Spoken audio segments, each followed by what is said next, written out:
Police have made a second arrest in connection with Friday's bombing in London. So far, they've only revealed the man's age. He is 21 years old. They're also searching a home in Stanwell. That's a suburb of London. Police are also looking at another home known for taking in foster children. The attack injured nearly 30 people, but it could have been far worse if the device had fully exploded. Meanwhile, Britain lowered its threat level Sunday morning from severe to critical. That means officials believe another attack is still highly likely, but no longer imminent. CBS News foreign correspondent Charlie D'Agata is in London. He's been following all this. Charlie, what can you tell us about the two suspects police have in custody?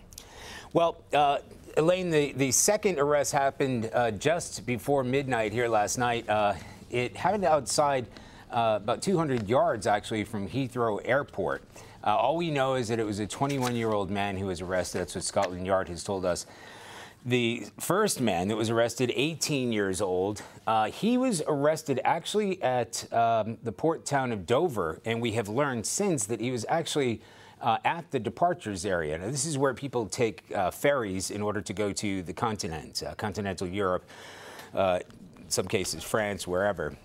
So he was picked up there. In fact, they had to evacuate it, which came as a surprise to us. We would have thought that we would have heard news of an evacuation of the port. But anyway, that's where he was arrested yesterday.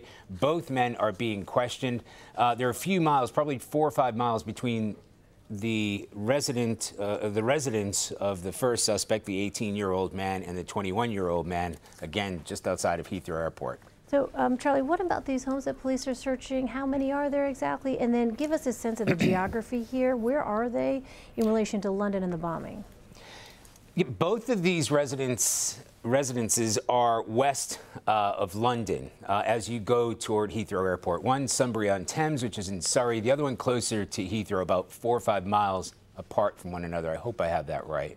Maybe more than that. But anyway, they are southwest London.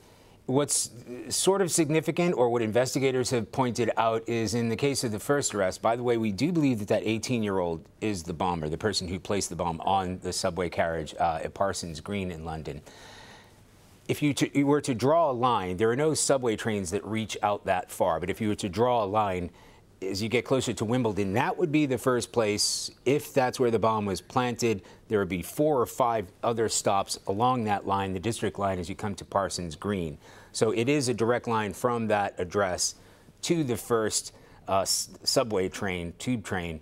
There may be significance in that. The other address, we don't know that much about in terms of its significance. And it's, you know, we start hearing, well, London Heathrow Airport. Anytime you hear an address anywhere near the airport, you think, well, is that significant? Not yet. There's no indication to say that there's an association with Heathrow Airport, just that it was a neighborhood very close to Heathrow Airport. Charlie, what about those injured? Any update on their injuries?